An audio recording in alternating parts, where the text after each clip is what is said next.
ദൈവ തിരുനാമം വാഴ്ത്തപ്പെടുമാറാകട്ടെ. നമ്മുടെ ദൈവവും പിതാവുമായവന്റെ ഇഷ്ടപ്രകാരം ഇപ്പോഴത്തെ ദുഷ്ടലോകത്തിൽ നിന്ന് നമ്മെ വിടുവിക്കേണ്ടതിന് നമ്മുടെ പാപങ്ങൾ നിമിത്തം തന്നെത്താൻ ഏൽപ്പിച്ചു കൊടുത്തവനായി നമ്മുടെ കർത്താവായ യേശുക്രിസ്തുവിന്റെ നിസ്തുല നാമത്തിൽ എഡിഫൈങ് തോട്ട്സിന്റെ എല്ലാ മാന്യ ശ്രോതാക്കൾക്കും എൻ്റെ സ്നേഹ വന്ദനം. പിതാവായ ദൈവത്തിങ്കിൽ നിന്നും കർത്താവായ യേശുക്രിസ്തുവിൽ നിന്നും നിങ്ങൾക്ക് കൃപയും സമാധാനവും ഉണ്ടാകുമാറാകട്ടെ. ഉൽപ്പത്തിയിലെ ഉറവകൾ എന്ന തലക്കെട്ടിൽ ഉൽപ്പത്തി പുസ്തകത്തിൽ നിന്നുള്ള ഒരു വചന പഠന പരമ്പരയുടെ 7ാമത്തെ ഭാഗത്തിലേക്ക് ഏവർക്കും സ്വാഗതം. കഴിഞ്ഞ ചില പഠന ക്ലാസ്സുകളിൽ ഉൽപ്പത്തി പുസ്തകം 1-ാം അധ്യായം അത് തുടങ്ങുന്നത് പോലെ ആദിയിൽ ദൈവം അഥവാ വലിയവനായ ദൈവത്തിന് നമ്മുടെ ജീവിതങ്ങളിൽ പ്രഥമ സ്ഥാനം നൽകുമ്പോൾ ലഭിക്കുന്ന ആത്മീക അനുഗ്രഹങ്ങളെ കുറിച്ചാണ് നാം ചിന്തിച്ച് വരുന്നത്. ഉൽപ്പത്തി പുസ്തകം 1-ാം അധ്യായം അതിന്റെ 2-ാം വാക്യത്തിലേക്ക് നാം കടന്നു വരുമ്പോൾ കർത്തൃദാസനായിരിക്കുന്ന മോശ ഇപ്രകാരമാണ് നമുക്ക് എഴുതി നൽകിയിരിക്കുന്നത്: ഭൂമി പാഴായും ശൂന്യമായും ഇരുന്നു, ആഴത്തിന്മീതെ ഇരുൾ ഉണ്ടായിരുന്നു, ദൈവത്തിന്റെ ആത്മാവ് വെള്ളത്തിന്മീതെ പരിവർത്തിച്ചു കൊണ്ടിരുന്നു. അതിന്റെ അവസാന ഭാഗം ഒന്നുകൂടെ ശ്രദ്ധിക്കുക. ദൈവത്തിന്റെ ആത്മാവ് വെള്ളത്തിന്മീതെ പരിവർത്തിച്ചു കൊണ്ടിരുന്നു. ഇന്ന് നമ്മുടെ ചിന്താവിഷയം അതാണ്. ദൈവത്തിന് പ്രഥമ സ്ഥാനം നൽകുമ്പോൾ ദൈവത്തിന്റെ ആത്മാവ് നമ്മിൽ പരിവർത്തിച്ച് കൊണ്ടിരിക്കുന്നു എന്ന് മനസ്സിലാക്കേണ്ടത് വളരെ ആവശ്യമാണ്. ഉൽപ്പത്തി പുസ്തകം 1-ാം അധ്യായത്തോടുള്ള ബന്ധത്തിൽ ഇന്നത്തെ നമ്മുടേതായിരിക്കുന്ന പഠന വിഷയം എന്നുള്ളത്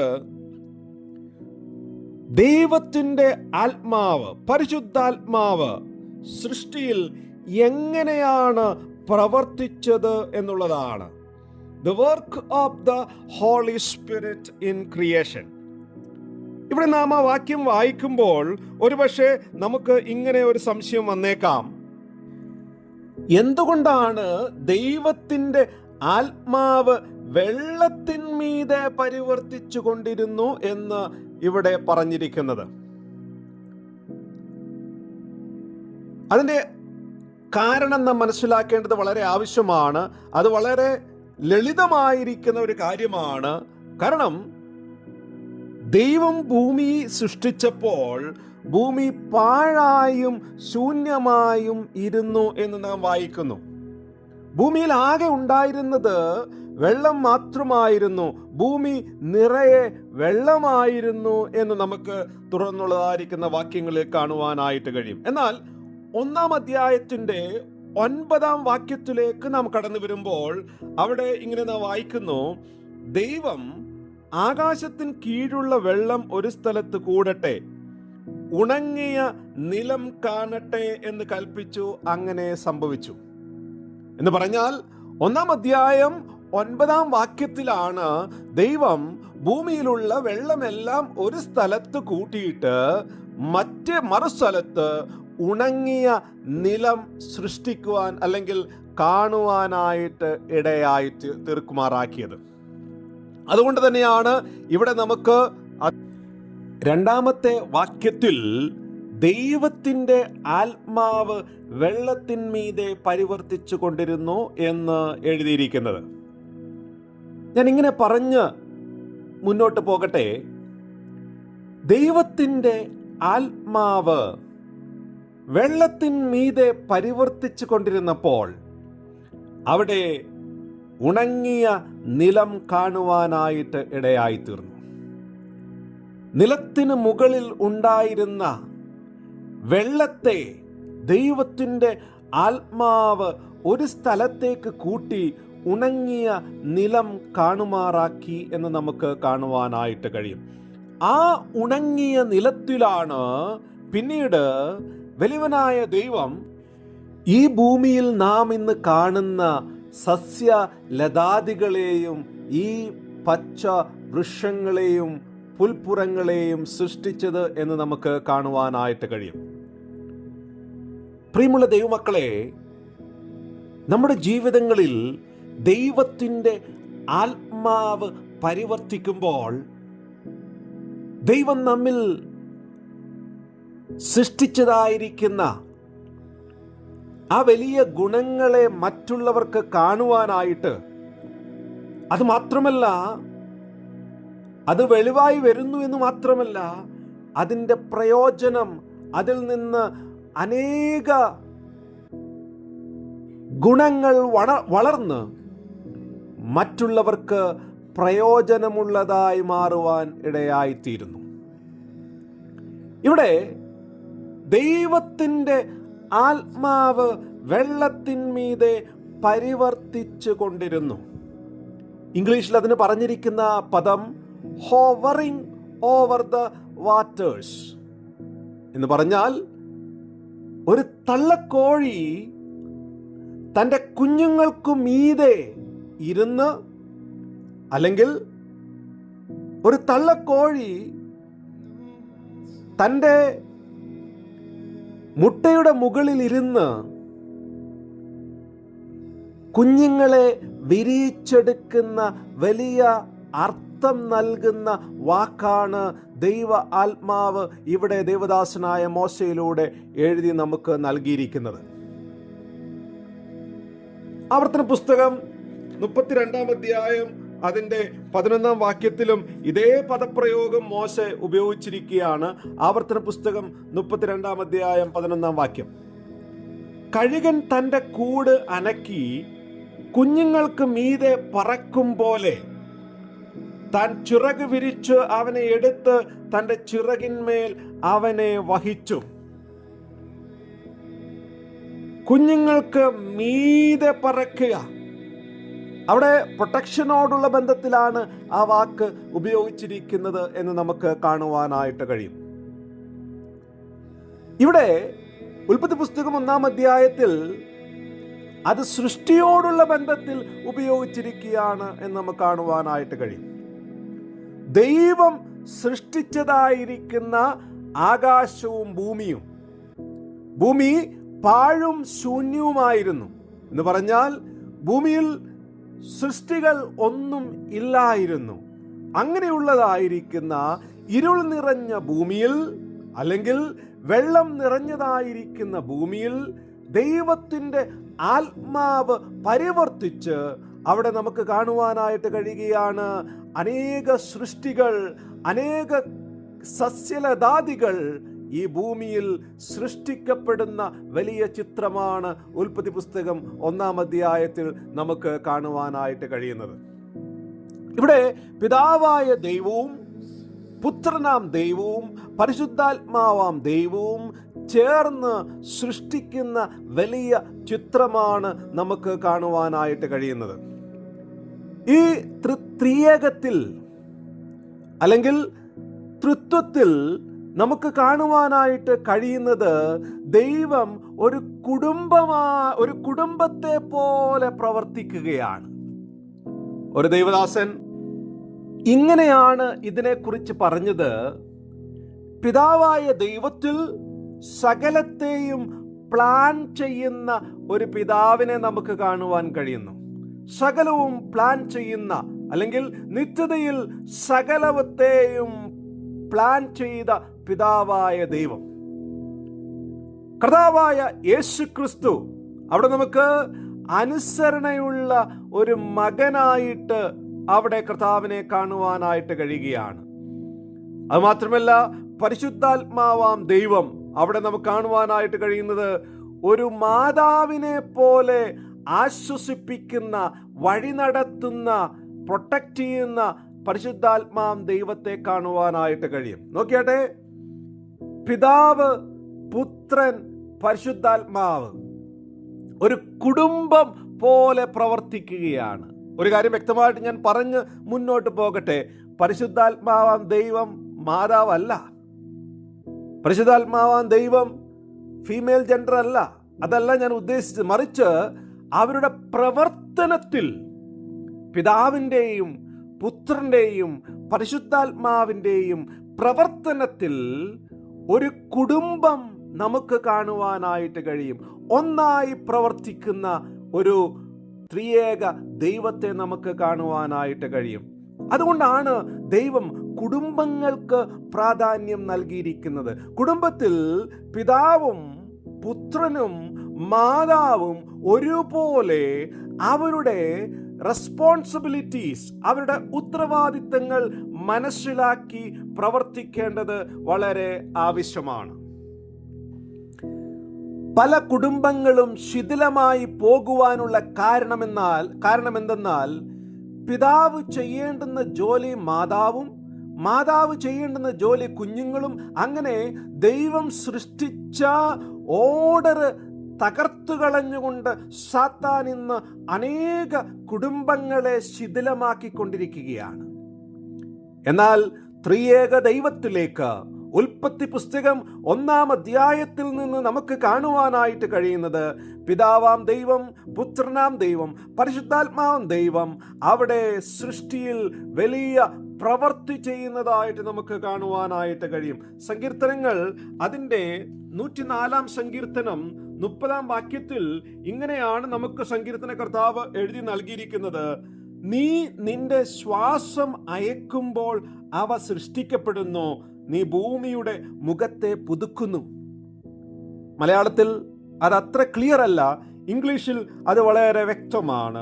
U send fourth your spirit, they are created.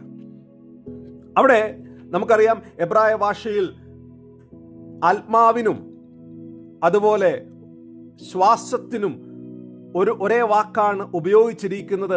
അതുകൊണ്ട് തന്നെ ആയിരിക്കാം മലയാള തർജ്ജമയിൽ നീ നിന്റെ ശ്വാസം അയച്ച് അവരെ സൃഷ്ടിച്ചിരിക്കുന്നു എന്ന് എഴുതിയിരിക്കുന്നത്. എന്നാൽ അതിൻ്റെ ശരിയായിരിക്കുന്ന തർജ്ജമ എന്ന് പറയുന്നത് നീ നിന്റെ ആത്മാവിനെ അയച്ചു അവ സൃഷ്ടിക്കപ്പെട്ടു.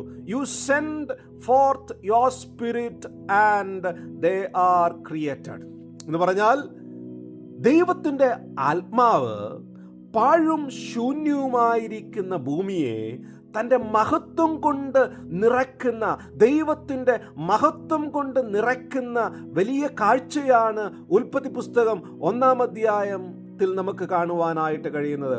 2-ാം വാക്യത്തിൽ പാഴും ശൂന്യവും എന്ന് പറഞ്ഞിട്ട് അവസാന വാക്യത്തിലേക്ക് വരുമ്പോൾ ദൈവം സകലത്തെയും നോക്കിയിട്ട് സകലവും നല്ലത് എന്ന് കാണുന്ന വലിയ ചിത്രം നമുക്ക് കാണുവാനായിട്ട് കഴിയുകയാണ്. ഇതാണ് ദൈവ ആത്മാവിൻ്റെ പ്രവർത്തനം എന്ന് പറയുന്നത്. ഇവിടെ വേറൊരു കാര്യം വളരെ നമ്മൾ ചിന്തിക്കേണ്ടത് വളരെ ആവശ്യമാണ്. ഇവിടെ ദൈവത്തിൻ്റെ ആത്മാവിൻ്റെ പ്രവർത്തനം അത് തുടർമാനമായ പ്രവർത്തനമാണ്, അല്ലെങ്കിൽ അത് പ്രോഗ്രസീവാണ്. ഒന്നിന് പുറകെ ഒന്നായിട്ട് ചെയ്യുന്ന ദൈവത്തിൻ്റെ ആത്മാവിനെ നമുക്കിവിടെ കാണുവാനായിട്ട് കഴിയും. ഞാനിങ്ങനെ പലപ്പോഴും പറയാറുണ്ട്, വലിയവനായ ദൈവത്തിന്, സർവശക്തനായ ദൈവത്തിന് ഒരു സെക്കൻഡ് പോലും വേണ്ട ഇതൊക്കെയും സൃഷ്ടിക്കുവാനായിട്ട്. എന്നാൽ ദൈവം 6 ദിവസം എടുത്താണ് സകലത്തെയും സൃഷ്ടിച്ചത് എന്ന് നമുക്ക് ഉൽപ്പത്തി പുസ്തകത്തിൽ കാണുവാനായിട്ട് കഴിയുകയാണ്. എന്തുകൊണ്ടാണ്? അത് ദൈവത്തിൻ്റെ ഒരു പ്രവർത്തന രീതിയാണ്. ദൈവം സകലവും തുടർമാനമായിട്ട് ഒന്നിന് പുറകെ ഒന്നായിട്ട് ചെയ്യുന്ന ദൈവമാണ്. ആ ദൈവം നമ്മെക്കുറിച്ചും അത് തന്നെയാണ് ആഗ്രഹിക്കുന്നത്. നമ്മളും ഒന്നിന് പുറകെ ഒന്നായിട്ട് ചെയ്ത് അത് മുഴുവൻ ദൈവത്തിൻ്റെ മഹത്വത്തിനായി തീരേണ്ടത് വളരെ ആവശ്യമാണ്. ഇന്ന് നമുക്ക് സമാധാനമില്ല, ഇന്ന് നമുക്ക് പേഷ്യൻസ് ഇല്ല, ക്ഷമയില്ല. നമ്മളെല്ലാം ഒന്നിച്ചങ്ങ് ചെയ്തിട്ട് പിന്നെ വെറുതെ ഇരിക്കുവാൻ ആഗ്രഹിക്കുന്നവരാണ്. എന്നാൽ ദൈവത്തിൻ്റെ ആത്മാവിൻ്റെ പ്രവർത്തനം, സർവശക്തനായ ദൈവം, സകലത്തെയും ഒരു സെക്കൻഡ് പോലും ഇല്ലാതെ സൃഷ്ടിക്കുവാൻ ശക്തിയുള്ള ദൈവം 6 ദിവസമെടുത്ത് പാഴും ശൂന്യവുമായിരിക്കുന്ന ഭൂമിയെ ഒന്നിനു പുറകെ ഒന്നായിട്ട് ദൈവത്തിൻ്റെ മഹത്വമുള്ള സൃഷ്ടി കൊണ്ട് നിറക്കുന്ന വലിയ ചിത്രമാണ് ഉൽപ്പത്തി പുസ്തകം 1-ാം അധ്യായത്തിൽ കാണുവാനായിട്ട് കഴിയുന്നത്. ഇത് മാത്രമല്ല, നമ്മൾ ദൈവത്തിൻ്റെതായിരിക്കുന്ന വെളിപ്പാടിനോടുള്ള ബന്ധത്തിൽ ചിന്തിക്കുകയാണെങ്കിൽ അത് നമുക്ക് കാണുവാനായിട്ട് കഴിയും. 1550 പരം വർഷങ്ങൾ എടുത്താണ് നമുക്കിന്ന് 66 പുസ്തകങ്ങൾ ഈ ബൈബിളിൽ നൽകിയിരിക്കുന്നത്. ദൈവത്തിൻ്റെ പ്രവൃത്തികൾ അത് തുടർമാനമാണ്, പ്രോഗ്രസീവാണ്. ദൈവം ഒന്നും ഒരു സെക്കൻഡിൽ ചെയ്യുന്നില്ല. നമ്മുടെ രക്ഷ ഉദാഹരണത്തിന് എടുത്ത് നോക്കിയാട്ടെ, നമ്മൾ അതിന് 3 കാലങ്ങളാണുള്ളത്. പാസ്റ്റിൽ നമ്മെ പാപത്തിൻ്റെതായിരിക്കുന്ന ബന്ധനത്തിൽ നിന്ന്, അല്ലെ പാപത്തിന്റെ ശിക്ഷയിൽ നിന്ന് വിടുവിച്ചു. ഇന്ന് പ്രസന്റിൽ, വർത്തമാനകാലത്തിൽ പാപത്തിന്റെ ശക്തിയിൽ നിന്ന് വിടുവിക്കുന്നു. ഇനി ഫ്യൂച്ചറിൽ വരുവാനുള്ള കാലത്തിൽ പാപത്തിന്റെ സന്നിധിയിൽ നിന്ന്, പാപത്തിൻ്റെതായിരിക്കുന്ന പ്രസൻസിൽ നിന്ന് വിടുവിക്കും. നീതീകരണം, വിശുദ്ധീകരണം, മഹുദ്ധീകരണം, തേജസ്വീകരണം. ദൈവത്തിൻ്റെതായിരിക്കുന്ന പ്രവൃത്തികൾ തുടർമാനമായിട്ട് ഒന്നിന് പുറകെ ഒന്നായിട്ട് ചെയ്ത് തൻ്റെ മഹത്വം വെളിപ്പെടുത്തുന്ന ദൈവമാണ്. അതേ രീതിയിൽ ദൈവത്തിൻ്റെ മക്കളും പ്രവർത്തിക്കുവാൻ ദൈവം ആഗ്രഹിക്കുന്നു. ഒരു കാര്യം കൂടെ പറഞ്ഞ് ഞാൻ ഇന്ന് നിർത്തുവാനായിട്ട് ആഗ്രഹിക്കുകയാണ്. ഇവിടെ ഉൽപ്പത്തി പുസ്തകം 1-ാം അധ്യായത്തിൽ പാഴും ശൂന്യവുമായ ഭൂമിയിൽ ദൈവം തൻ്റെ സൃഷ്ടി നടത്തുകയാണ്. പുതിയ നിയമത്തിലേക്ക് നാം കടന്നു വരുമ്പോൾ നമുക്കും അതേ പ്രവൃത്തി കാണുവാനായിട്ട് കഴിയും. അതിനെയാണ് ദൈവത്തിൻ്റെ ആത്മാവിൻ്റെ റീജനറേറ്റിംഗ് വർക്ക്, പുനരുത്ഥാന പ്രവർത്തനം എന്ന് നമുക്ക് കാണുവാനായിട്ട് കഴിയും. എന്ന് പറഞ്ഞാൽ നമ്മുടേതായിരിക്കുന്ന പഴയതിനെ നീക്കി പുതിയത് നമ്മിൽ സൃഷ്ടിക്കുന്നതായിരിക്കുന്ന വലിയ കാഴ്ചയാണ് നമുക്കിവിടെ കാണുവാനായിട്ട് കഴിയുന്നത്. പഴയ മനുഷ്യനെ നീക്കി നമ്മിൽ കർത്താവിൻ്റെതായിരിക്കുന്ന ഗുണം സൃഷ്ടിച്ച് ഇന്ന് നമ്മെ പുതിയ സൃഷ്ടിയാക്കി തീർത്തിരിക്കുകയാണ്. ഈ സ്ക്രീനിൽ കാണുന്നതായിരിക്കുന്ന ചിത്രം അത് നമ്മളെ വളരെ വ്യക്തമായിട്ട് മനസ്സിലാക്കുവാനായിട്ട് കഴിയുന്നു. ഒരു പഴയ മരം വെട്ടി അതിലൊരു പുതിയ ബെഡ് വെച്ചിട്ട് അതിനെ വളർത്തുന്നതായിരിക്കുന്ന ഒരു കർഷകന്റെ ചിത്രം. അതേ ചിത്രമാണ് ദൈവത്തിൻ്റെ ആത്മാവും, അതേ കാര്യമാണ് ദൈവത്തിൻ്റെ ആത്മാവും നമ്മിൽ ചെയ്യുന്നത്. പഴയതായ ശൂന്യമായിരിക്കുന്ന പാഴായ നമ്മിൽ കർത്താവിൻ്റെ ആ വലിയ ആത്മാവിനെ നൽകി, കർത്താവിൻ്റെതായിരിക്കുന്ന ജീവൻ നൽകി ഇന്ന് നമ്മളെ ഒരു പുതിയ സൃഷ്ടിയായി വളർത്തിക്കൊണ്ടിരിക്കുകയാണ്. നമ്മൾ തുടർമാനമായിട്ട് വളർന്നുകൊണ്ടിരിക്കുന്നു. ദൈവത്തിന് സ്തോത്രം. ദൈവത്തിൻ്റെ ആത്മാവ് നമ്മിൽ പരിവർത്തിച്ചു കൊണ്ടിരിക്കുന്നു. ദൈവം നമ്മെ ഈ വചനങ്ങളാൽ അനുഗ്രഹിക്കുമാറാകട്ടെ. ഞാൻ എന്നെ നൽകിടുന്നേ, സമ്പൂർണമായി സമർപ്പിക്കുന്നേ. കുശവന്റെ കയ്യിലെ മൺപാത്രം പോൽ എന്നെയും നീ പണിയേണമേ. ഞാൻ എന്നെ നൽകിടുന്നേ, സമ്പൂർണമായി സമർപ്പിക്കുന്നേ.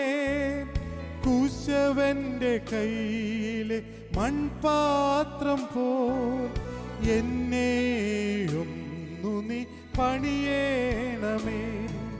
ക്ഷീണിച്ചു പോയിടല്ലേ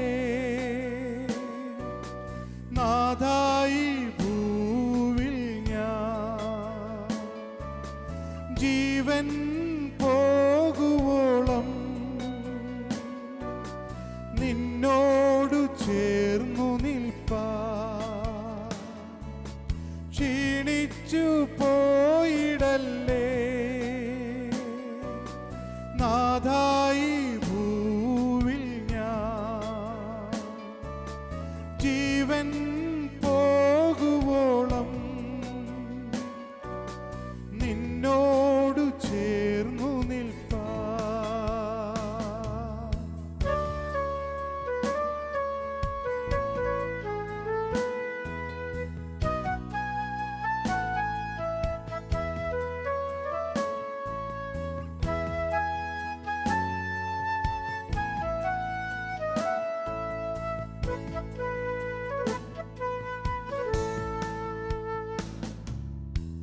കൃപയേകണേ നിന്നാത്മാവിനാൽ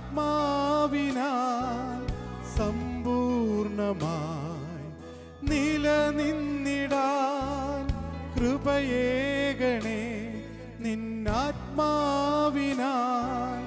സമ്പൂർണമായി നിലനിന്നിടാൻ നിൻ ജീവൻ നൽകിയതാ ഞാനെന്നും നിന്റേതല്ലേ പിന്മാറിപ്പോയിടുവാ ഇടയാകല്ലേ നാഥ നിൻ ജീവൻ നൽകിയതാ ഞാനെന്നും നിന്റേതല്ലേ പിന്മാറിപ്പോയിടുവാ ഇടയാകല്ലേ